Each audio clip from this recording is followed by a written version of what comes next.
You are listening to the Scriptures for America Worldwide Broadcasting Network with Pastor Peter J. Peters, made possible by the tithes and offerings of the faithful. If you would like to be one of those who help to get needed truths out to others, send your support to Scriptures for America, P.O. Box 766, LaPorte, Colorado, 80535. That's Scriptures for America, P.O. Box 766, LaPorte, Colorado, 80535, and pay a visit to our website, www.scripturesforamerica.org. That's scripturesforamerica.org. At our website, we broadcast 24 hours a day, 7 days a week. And remember, too, the live evening broadcast at our website with Pastor Peter Peters, Monday through Friday, 9 p.m. to 10 p.m. Eastern, 8 to 9 Central, 7 to 8 Mountain, and 6 to 7 Pacific. That program is live, controversial with guests and call-ins, and taboo subjects not acceptable in mainstream media. That's at www.scripturesforamerica.org. Should you go there on Sunday mornings, 10:30 a.m. Mountain Time, you'll see and hear Pastor Peter's Sunday morning church service. And when you write, why not ask for a free copy of the Scriptures for America Dragon Slayer Newsletter Magazine? Again, our address is Scriptures for America, P.O. Box 766, LaPorte, Colorado, 80535. And now, back to our program.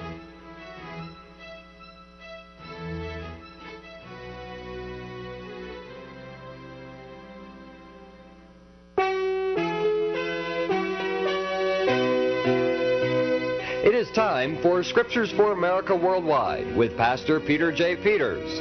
All around the world, from the United States to Canada, Europe, Russia, South Africa, Australia, the Holy Spirit is stirring the hearts of godly Christians. The Bible says, quote, as an eagle stirreth up his nest, end quote. We invite you to stay tuned as Pastor Peter J. Peters shines the mighty light of the gospel on the source of our problems and the only solution.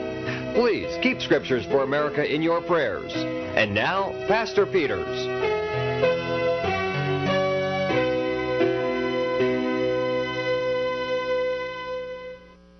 Ladies and gentlemen, in the next hour, you're going to hear a message by Richard Kelly Hoskins entitled Divine Defenses and Responsibilities. Good morning. My name's Dick Hoskins from Virginia. We Christians have one tenet and one only. Our command is love God. And how do we love God? If you love God, if you love me, obey my commandments. That is the law. And there's nothing else necessary. Nothing. Just obey what God has told us to do. We are the called out ones who identify with God's law. We hold ourselves separate from the rest of the so-called Christians. We identify with God's law. Now, who precisely are we? We're not like other people. And I've been asked that question lots of times, and I've tried to, in a studied manner, write down precisely what it is that makes us different and who we are. And I worked and worked, and I'm afraid I didn't do a very good job. It turned out a doctor next door to me told me who we were in a much more graphic manner than anything that I've ever done before. Our first part of the talk is who we are. The second part is what is going to happen. Not necessarily what we want to happen, but what's going to happen. I call this little talk Job Opportunities. A doctor who lives nearby reads my newsletter. And he commented, you, Dick Hoskins, make the simple so complicated. Everything is simple. Life is simple. Business is simple. And the following is one doctor's concept of what applied to conditions today as best as I can remember his conversation and analogies. I found his comparison very interesting.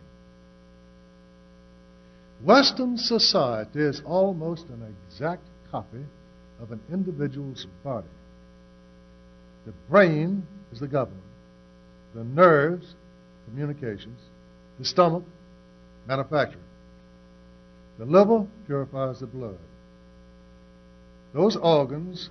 These organs are natural components of everybody. Each has its function. In a healthy body, each instinctively does its assigned task in harmony, regulated by the brain. The blood cells are the workers. They are red and white blood cells. The red cells work, and the white cells defend by fighting germs and alien substances.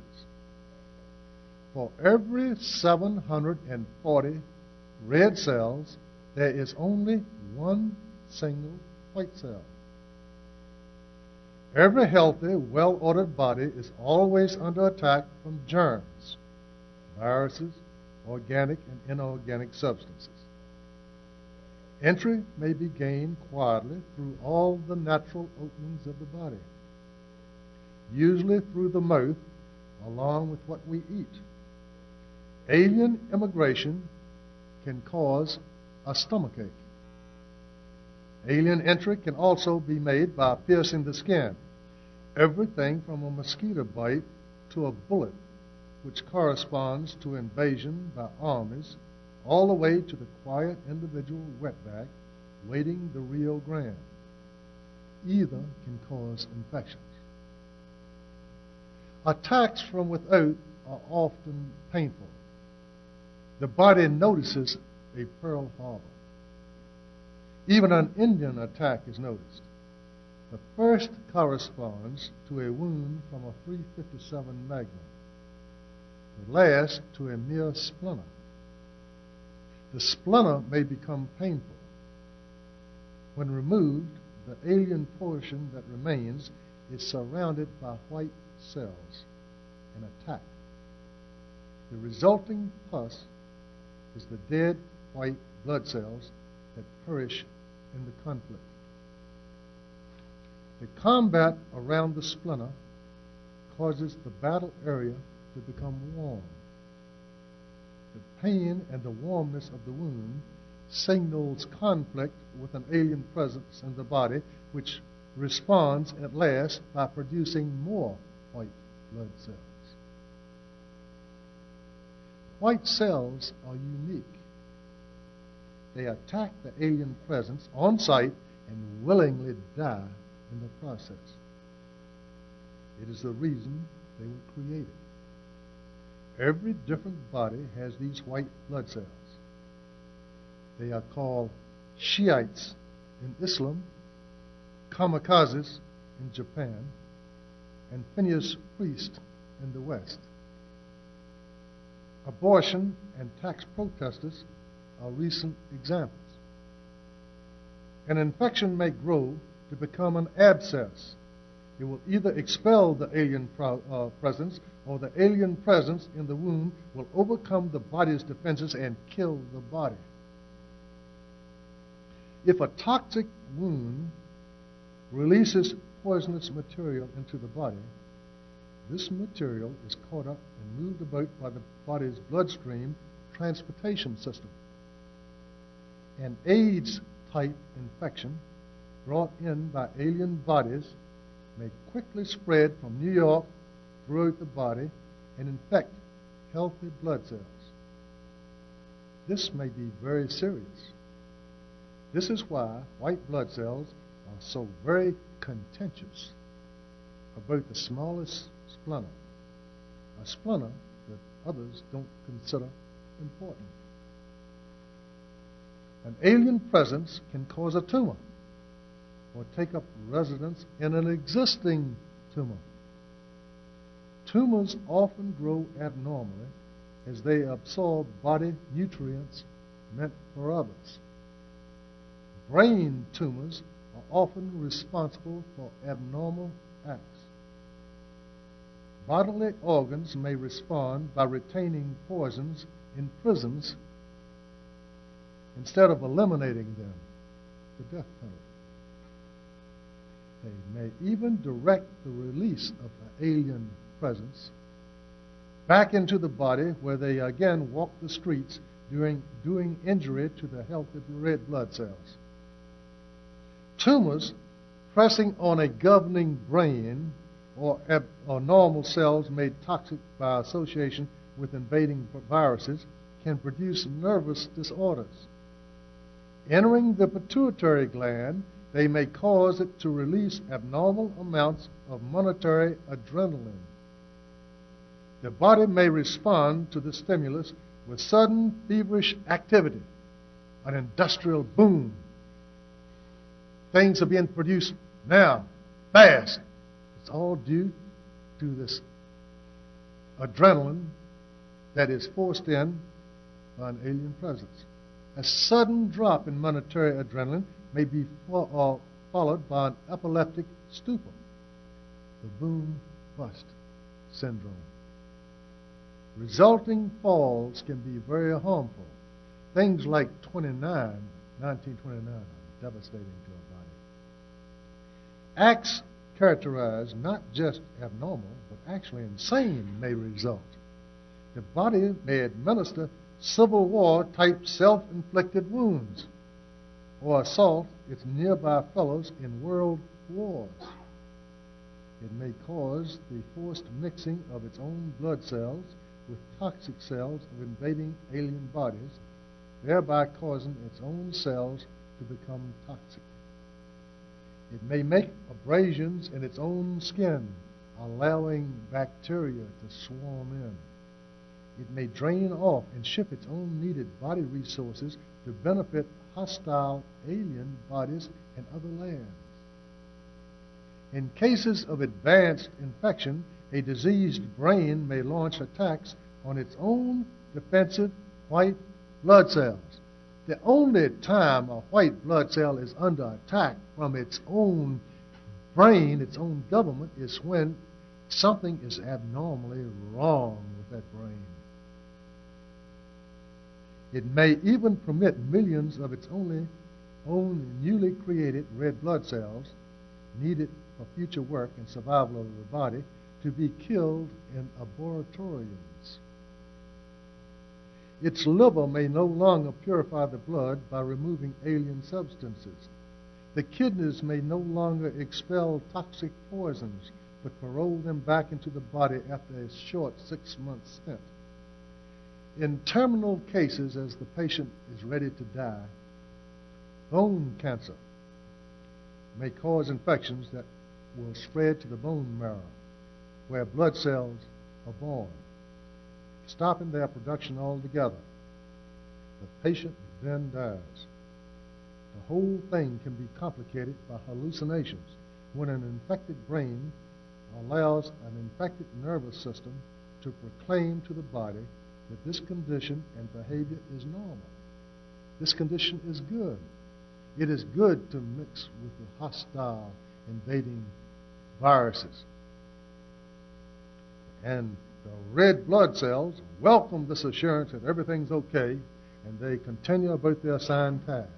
When that happens, the white blood cells panic, and they gather together in little groups to listen to someone speak in places like West Virginia. To find an enlarged tumor that may be harmful, look for the largest buildings in your town. They are the ones getting the largest share of the body's nutrients. Without exception, the largest are the pituitary gland bank buildings. Next, the brain, government buildings. And a poor last, church buildings left over from the last century, falling into disrepair. It is the duty of qualified doctors to examine the patient to determine if the tumors are benign or malignant, and whether or not surgery is called for. Today, some are calling for surgery and their complete removal. Others believe that a different diet can cause the body to heal itself. These are all questions that must be faced in time. A virus must appear harmless to survive. It may even appear to be beneficial. If the body's nervous system gives no danger signal, the white cells tend to be inactive and do nothing. Their numbers may be reduced by tax courts, abortion lockups, and Fort Smith's trials. The resulting low white cell blood count is abnormal. This low count is a danger sign that can be picked up by the body's developing alternate nervous system that operates when the primary communication systems become useless because of infections. And all of a sudden, there are hundreds and thousands of newsletters springing up all over the place. The improvised alternate newsletter nervous system releases the truth, and more white cells are created to gather at laboratoriums to try to ensure the birth of red blood cells. There they undergo beatings, jailings, and fines as expected of their kind. The conflict broadens. The temperature rises. It rises higher and higher. More white cells are now being created than destroyed. The body is beginning to fight for its life. Things are beginning to happen. The body is beginning to notice abnormalities not seen before. It notices that the cars speak Japanese, the computers Taiwanese. It notices that half the body's food requirements are imported, while its own farmers are paid not to grow. Other food leaves to feed strangers in other lands.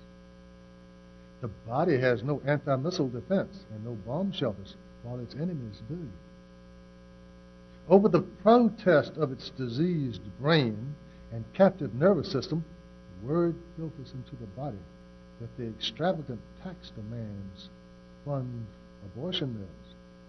They kill Palestinians and keep communist nations afloat. Opposition candidates are fielded and are actually elected in Louisiana.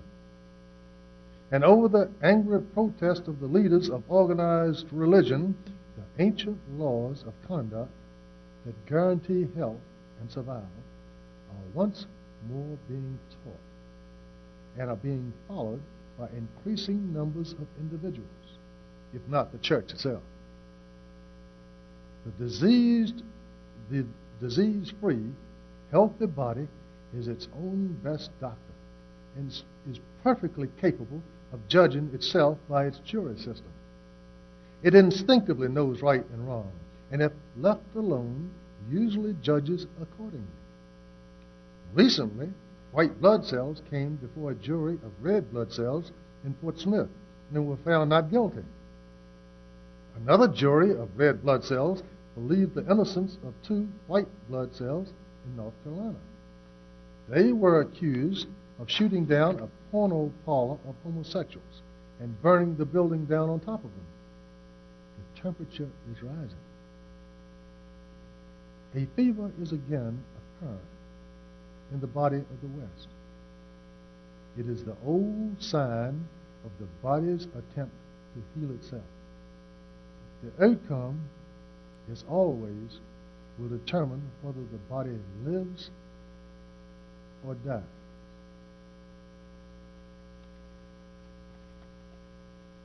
I wish to state that for each one of you, there are 740 red blood cells outside. You are a unique group. They're not supposed to be many more than you are. As time comes and goes on now, this room will be filled out many times and will be unable to handle the crowds because the number of white blood cells coming on stream and being born. Now, what do we see for the future? Now, what sort of world will these white blood cells move into? What sort of world is there available for people who are only one out of every 740? You go to the Scriptures.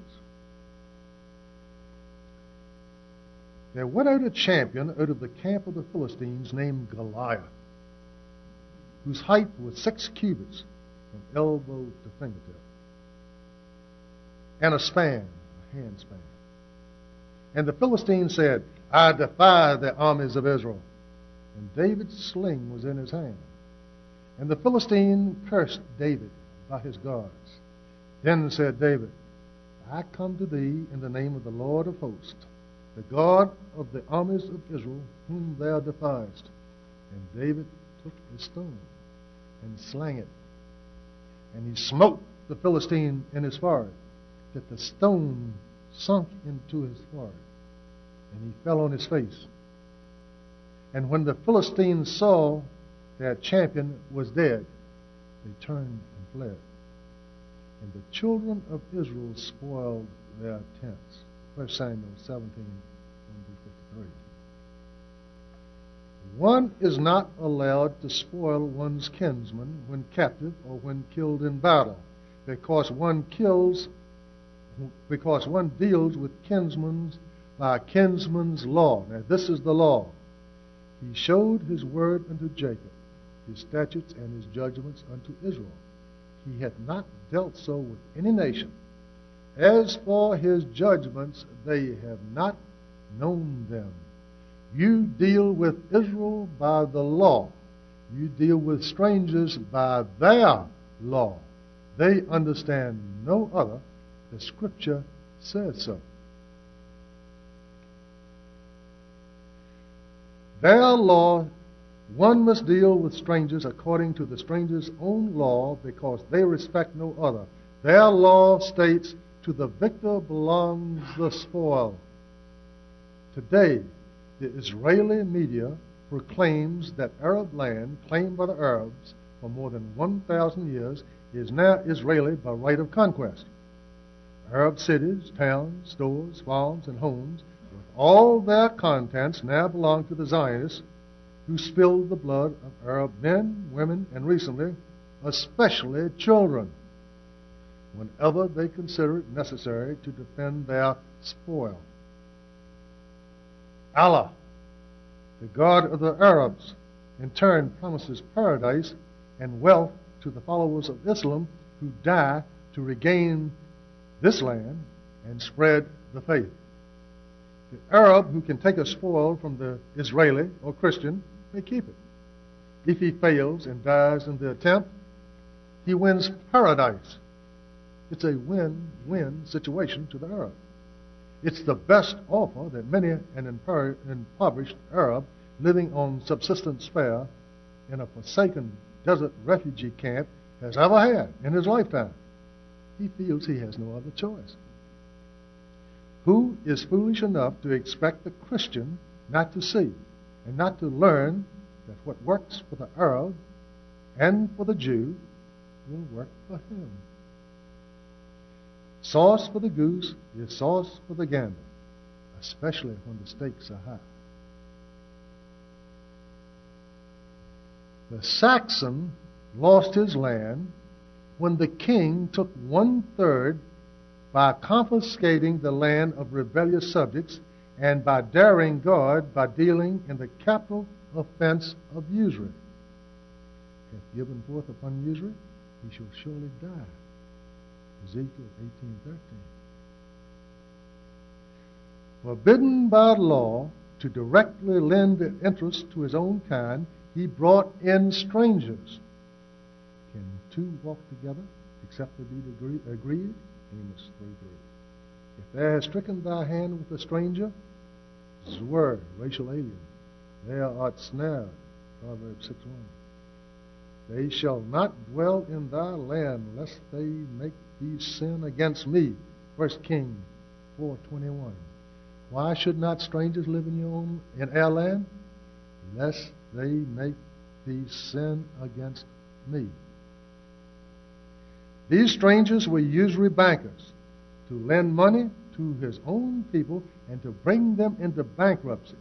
The king took half of what the strangers foreclosed, and the bankers took half.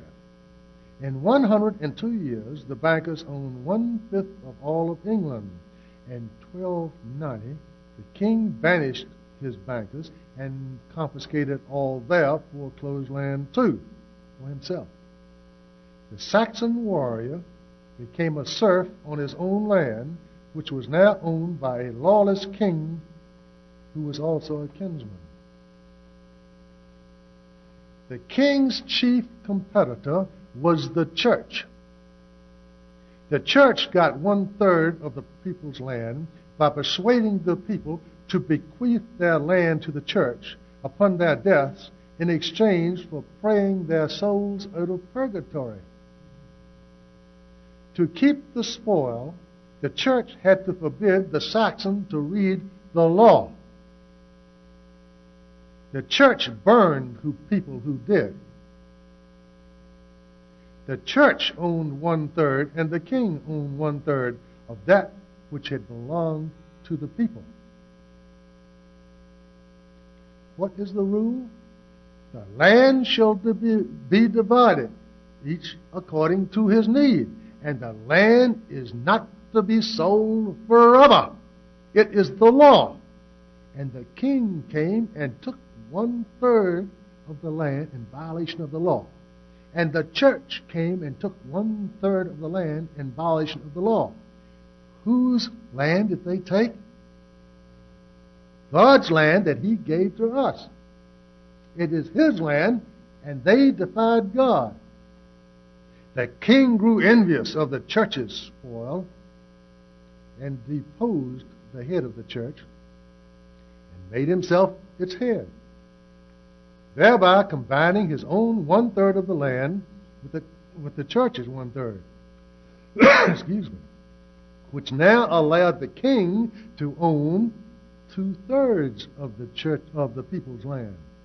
The king was now not only king and God's representative on earth, but he was the largest landowner. Almost everyone else was either a serf working on the king's estates or an overseer, a nobleman, who saw to it that the work was done.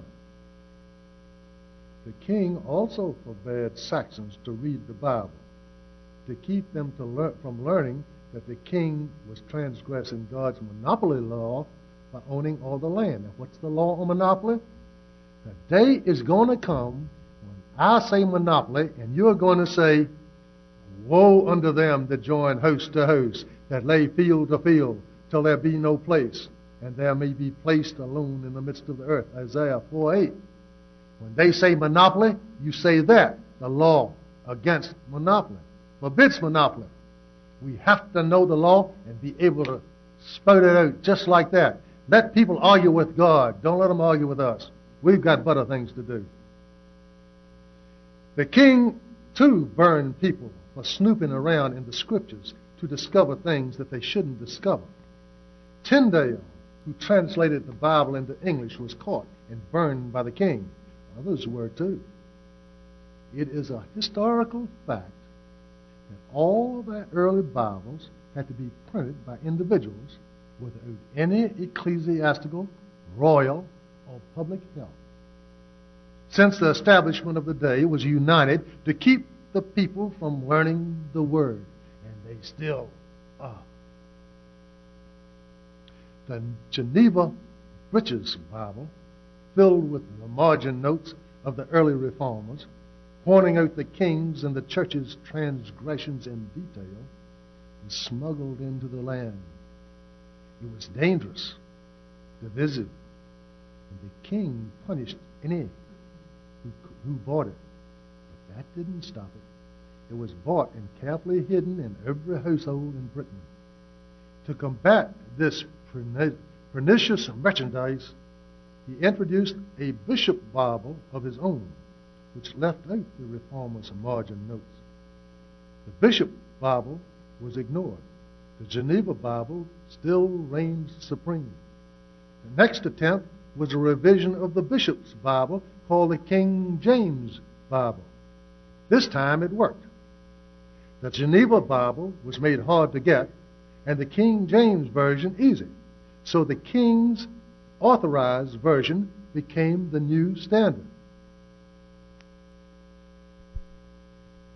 For individuals to own it instead of the Geneva Bible kept the King's equivalent of the FBI and the IRS off of one's back, and it deprived the people of the Reformers' notes, which was upsetting to the establishment. People forget. The King James Version was introduced to replace the Geneva Bible and to help keep the Saxon from getting excited about his rights and to stay in his place. Reading the Bible at all was the Saxon's first obstacle. Which Bible to read was next. While the powerful king and his subjects argued, a thief entered by a side door and stole the prize. What prize? The great spoil that made the Bible suppression necessary. The king's 2/3 of England's land was stolen by a thief who entered a side door.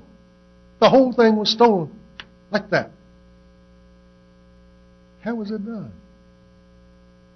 The king had used and then banished the bankers after first stripping them of their property they had looted by usury banking. The bankers had no love for the king, but they did for his wealth. The current king forbade the bankers' return. He didn't need another competitor for his land. So the bankers hired a pretender to the king's throne and hired armies so that he could take that throne. The old king toppled, his overseer nobles and loyal serf yeomen were banished to America, where they could do little harm in the wilderness, and the new bankers' king took over and ruled for his masters, and which is precisely the reason that most of your grandfathers came to America. Now the bankers had both the king's land and the land of the banished refugees. The new king looked English, spoke English, and acted English, so he was accepted. But he too was just a hired overseer. The bankers now owned and controlled Britain. The king was their royal spokesman. In 1780, 183 years after America's settlement, and 100 years after both the supporters and enemies of the old king had been banished to America, the first usury bank was established in America. Unopposed, the system rapidly spread like a cancer. In a short while, its operators took America's land and also control of the media. True information and knowledge is the key to successful democratic rule. Media control controls men's thoughts, and this automatically controls his political apparatus. A great war was promoted to dispossess wholesale landholders in the South. Former freemen were moved to town to work for one of the many bankers' owned or controlled industries. Other establishment wars dispossessed other Saxons in other lands. They too lost their land and moved to town. The land of Saxon was now on the establishment's payroll and must behave if he were to eat. Matters have progressed as the ancient sages predicted. All Saxons now hold their hats in their hands. Many are in rags. Their foreclosed houses are bundled together and sold in lots by the FHA. A check of the campgrounds this winter will uncover descendants of Saxon sea rovers sleeping in cars with their families. To gain cheap labor and reliable voters, the establishment floods the land with still more strangers. The Saxon, who cannot afford to send his children to a safe school or live in a safe neighborhood, is still judged rich enough to pay tribute to support these aliens. All the while, the masters and their overseers flaunt their wealth on every hand. The Saxon loses his modest home, while the great homes and buildings are built with usury money. In Virginia, usury barons live on thousands of lush bluegrass acres, while former bankrupted owners till the soil for them, mow the grass, and tend their herds of sheep. To the onlooker, all seems hopeless, but for one thing. The master's greed has overdone it. He has it all. He has the church's land, the king's land, and the people's land. And still he doesn't have enough. He must grasp the last penny. He now finds he can make greater profit and gather even greater wealth with lower cost by firing Saxon workers and moving the industries that employed him to other lands. Entire Western industries are leaving. They are educated and skilled Saxons who now feel fortunate to find janitorial jobs to support their families. One may meet an electronics engineer with a PhD mopping floors in an airport. There's nothing else for him, almost.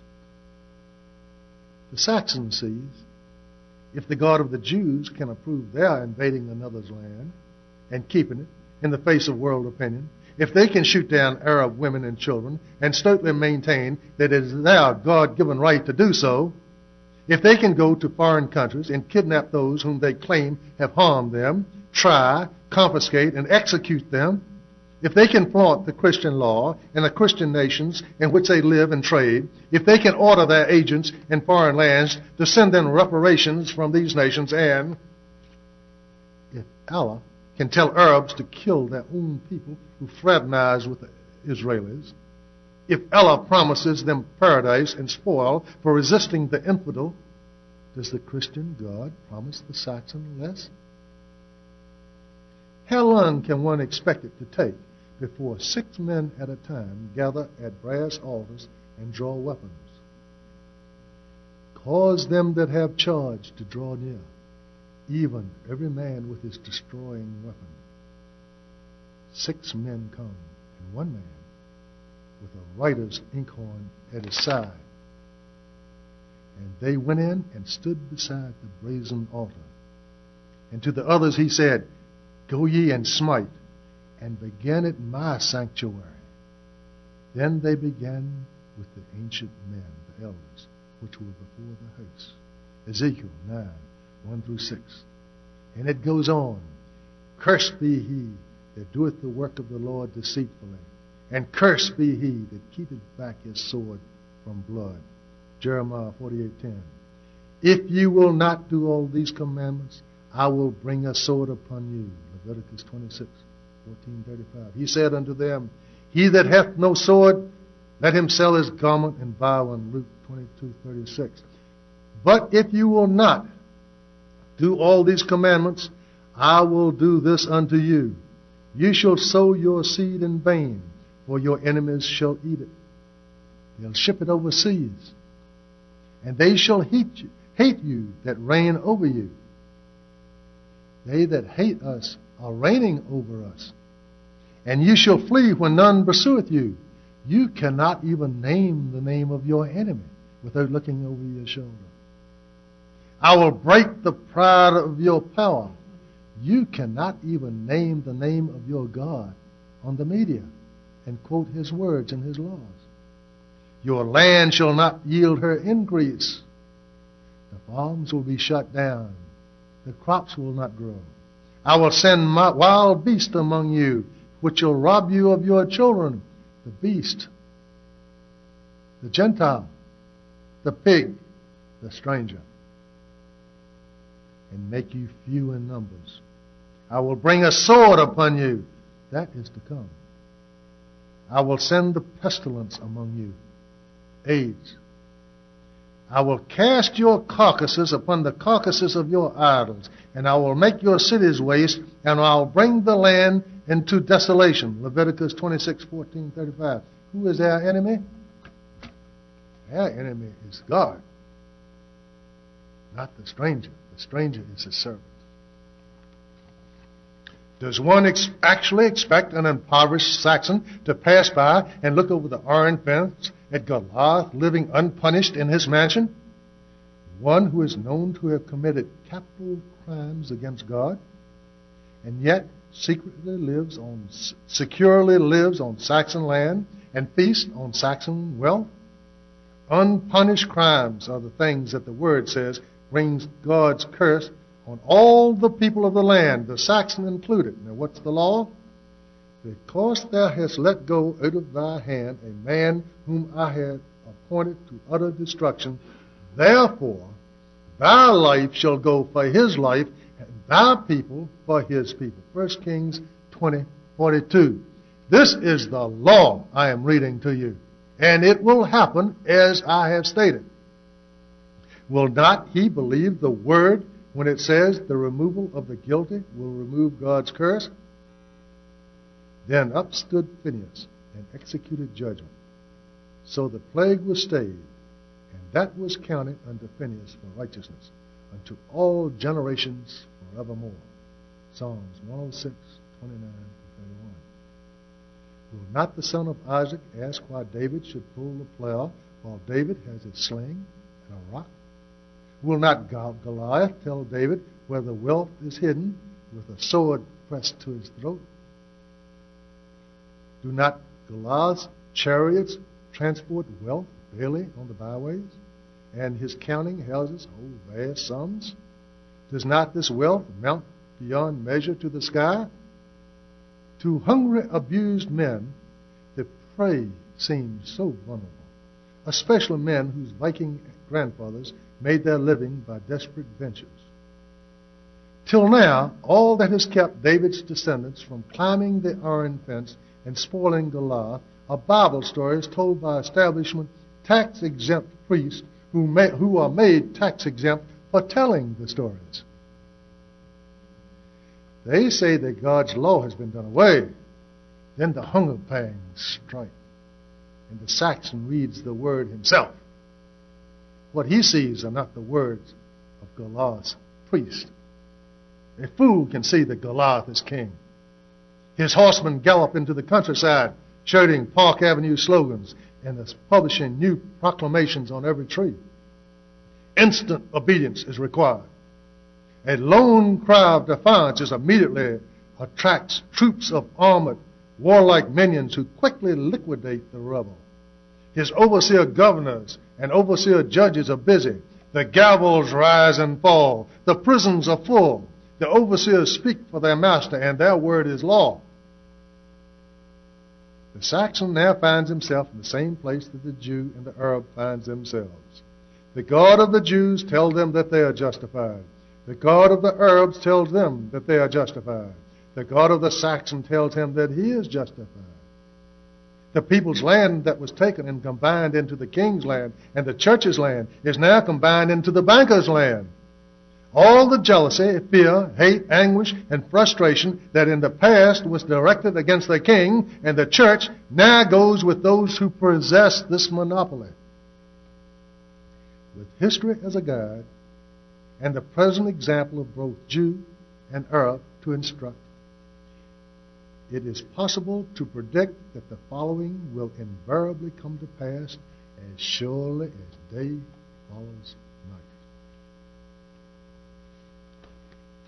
The rivers of tidewater are immense. Near Hoskins Creek, 70 miles from the bay, the Rappahannock River is 1.5 miles wide. Lower, it is 7 miles wide and hard to see across. This is the river on whose banks my forefathers have lived for 10 generations.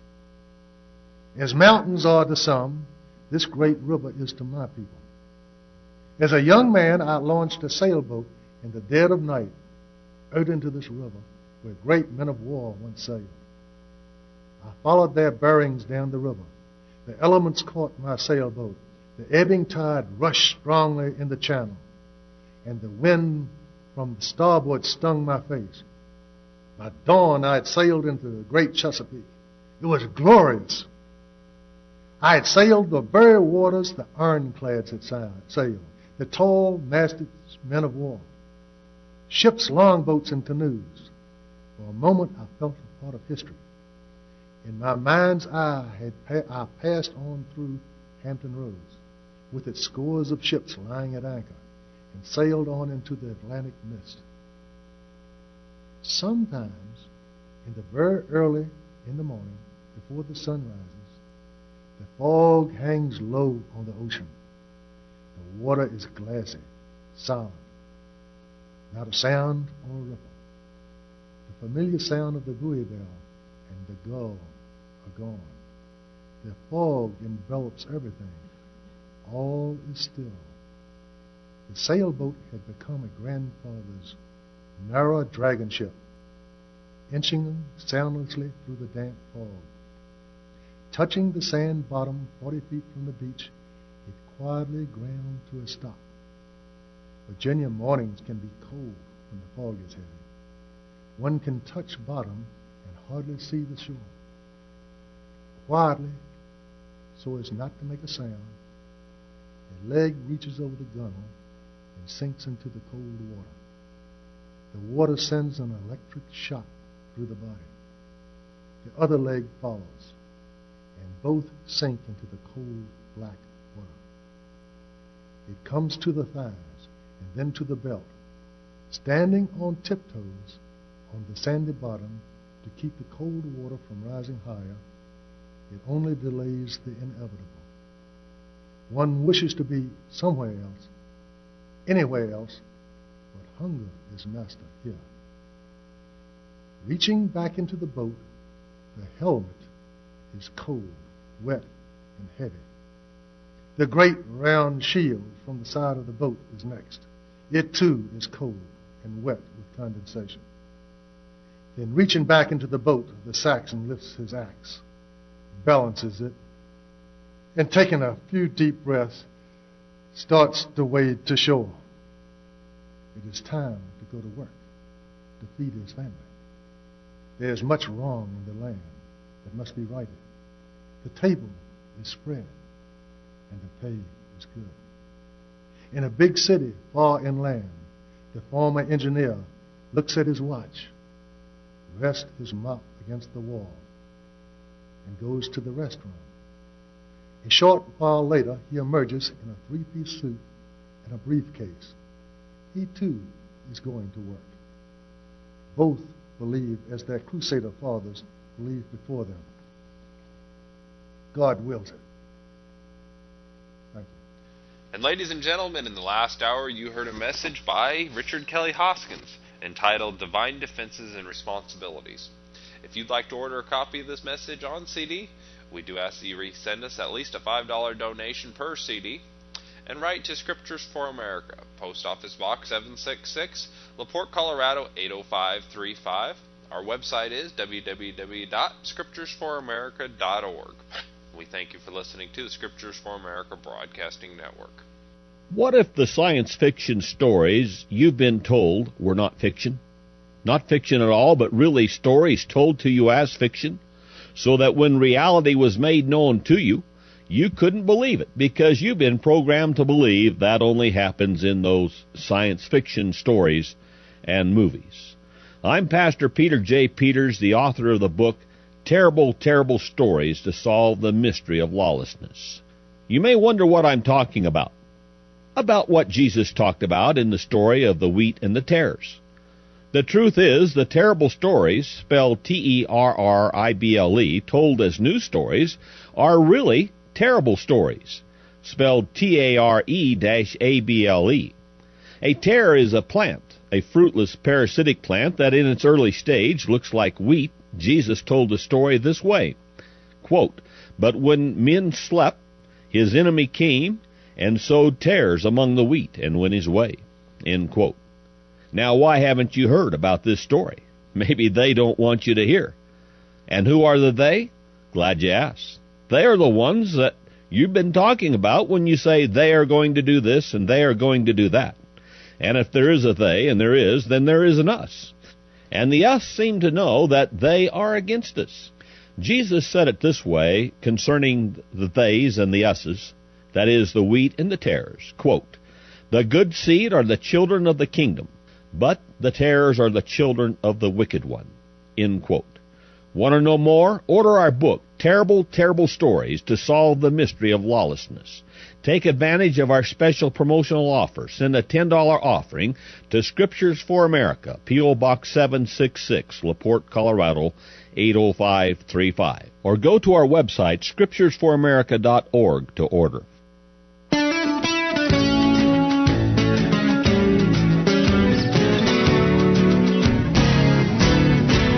Be sure every word coming out of your mouth is a real tasty little delicacy.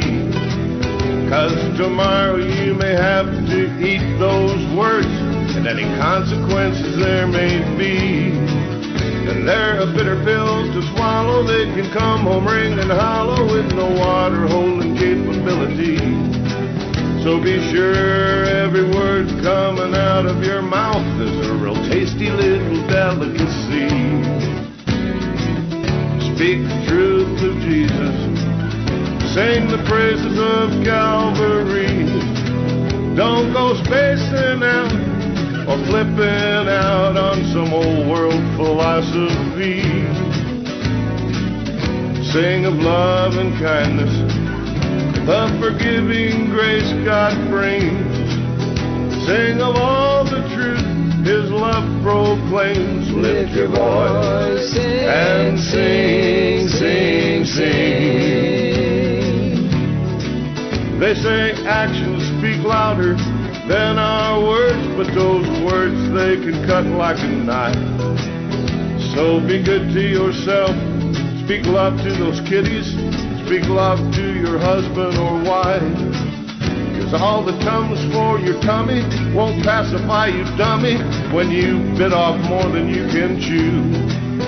And being true to the words coming out of your mouth is the smartest thing that you can do. Speak the truth of Jesus. Sing the praises of Calvary. Don't go spacing out or flipping out on some old world philosophy. Sing of love and kindness, the forgiving grace God brings. Sing of all the truth His love proclaims. Lift your voice and sing, sing, sing.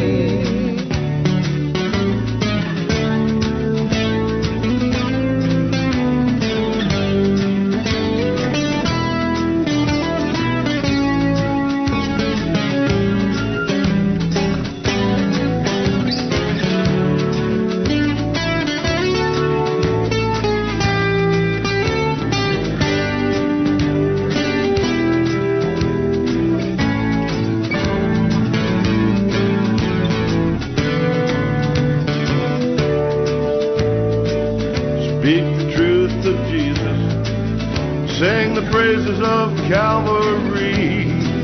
Don't go spacing out or flipping out on some old world philosophy. Sing of love and kindness, the forgiving grace God brings.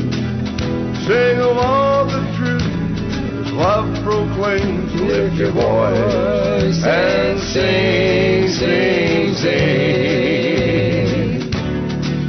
But most of all,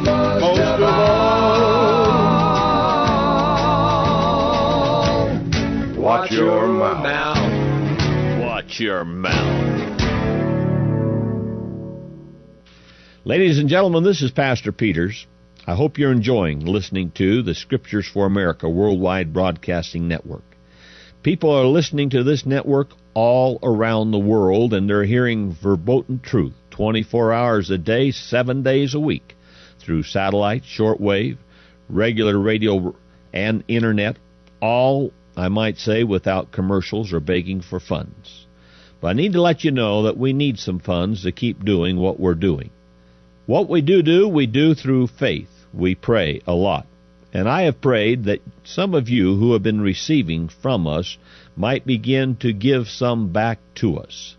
We ask that you would pray for us and that you would consider sending some financial support to Scriptures for America, Post Office Box 766, LaPorte, Colorado, 80535. Or go to our website. You can donate there through PayPal, scripturesforamerica.org.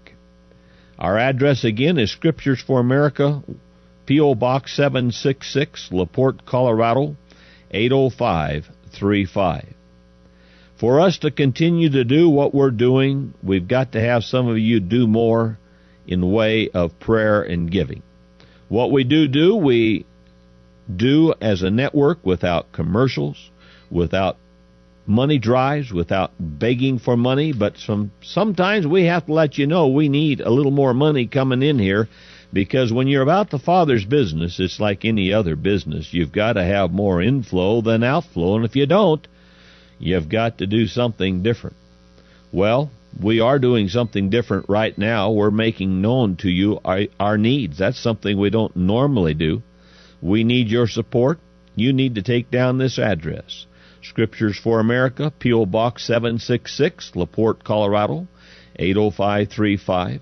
Or go to our website, scripturesforamerica.org, and donate through PayPal right there, scripturesforamerica.org.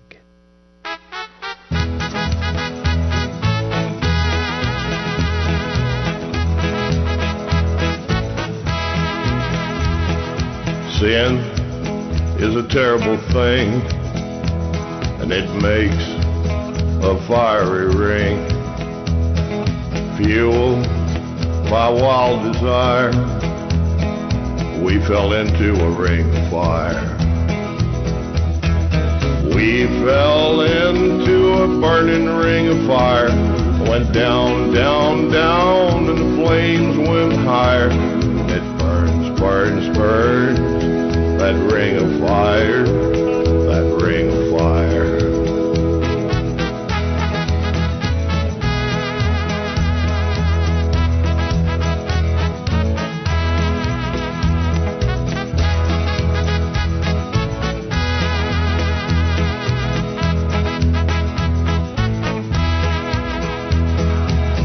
We fell into a burning ring of fire, went down, down, down, and the flames went higher. And it burns, burns, burns, that ring of fire, that ring of fire. The taste of sin is sweet, then we fall at Satan's feet. We listened and were beguiled, but oh, the fire went wild. We cried out, Jesus, save us from the fire. He reached down, down, down, and he pulled us up higher, and his blood put out the ring of fire, the ring of fire.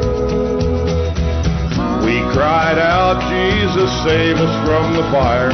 He went down, down, down, and he pulled us up higher, and his blood put out the ring of fire, the ring of fire. And it no longer burns, that ring of fire, that ring of fire, that ring of fire, that ring of fire.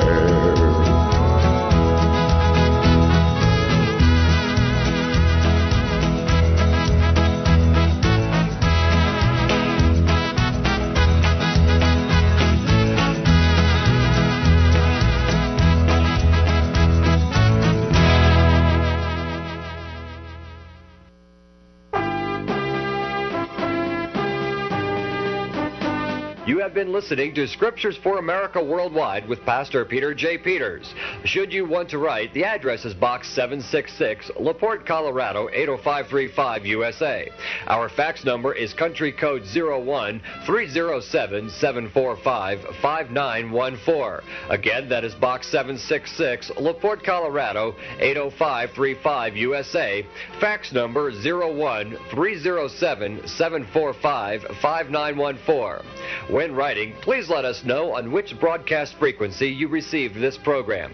Scriptures for America Worldwide is an evangelical ministry dedicated to proclaiming the correct gospel of the kingdom of Christ and to revealing to the world the true scriptural identity of the true covenant people. The Bible. Greetings. This is Pastor